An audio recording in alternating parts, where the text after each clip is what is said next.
$100. He re-zipped the bag and tossed it into the back seat. Then he picked up the laptop. He'd already entered the appropriate amount of cryptocurrency, clicked the transfer icon, and watched as his account balance reduced accordingly. Then he set the laptop on the passenger seat and turned back to the sedan. The faceless person was already walking toward him, carrying a second bag. Everything had worked perfectly for Stage 1. Stage 2 carried the greater risk. The other driver, or an accomplice, had proposed Finch go first in this second exchange, transfer his remaining funds, and then receive an identical gym bag holding more US dollars. But Finch wouldn't agree. There was no reclamation if the recipient simply sped away, stiffing Finch out of the final $250,000. His coins would be irretrievably lost, whereas the gym bag of cash physically existed and could be physically recaptured if Finch tried to make a break for it.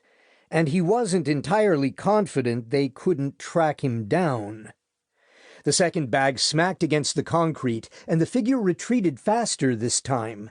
Finch stayed as cautious as before, this time sweeping his eyes in a wider arc across the deck as he approached the final payment.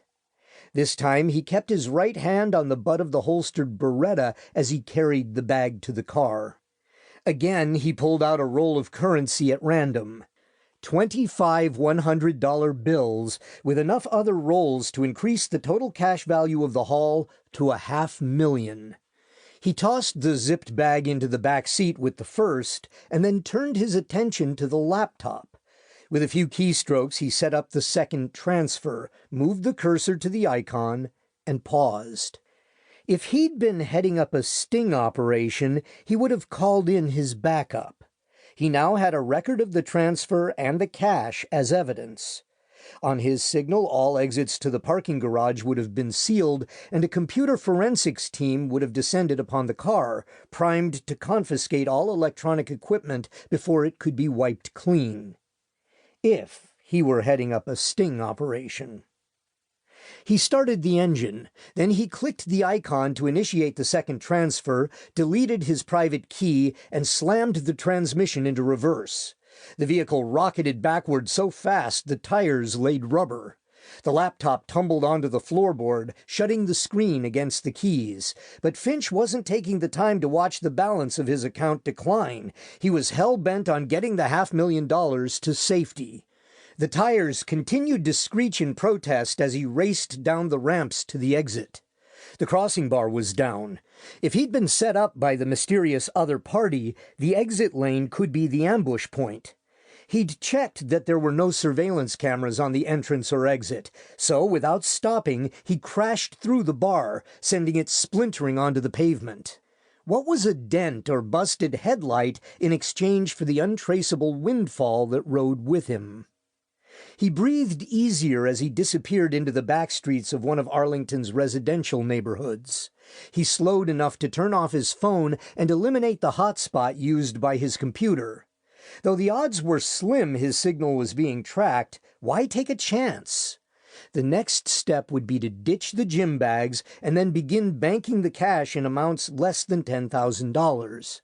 Multiple accounts until he could consolidate them into a trust fund. The plan would take time, something of which he had precious little.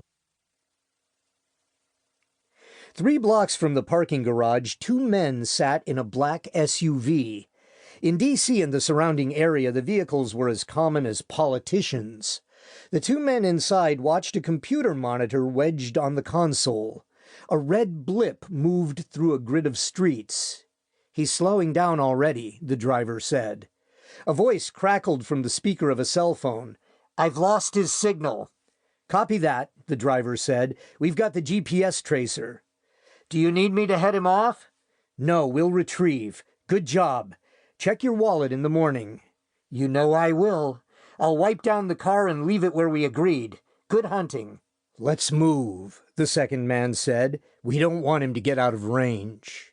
"I think he's going to nest close by," the driver said, "but better to intercept before he stashes the money somewhere. Let's go introduce ourselves to our new best friend, whoever he might be." He eased the SUV.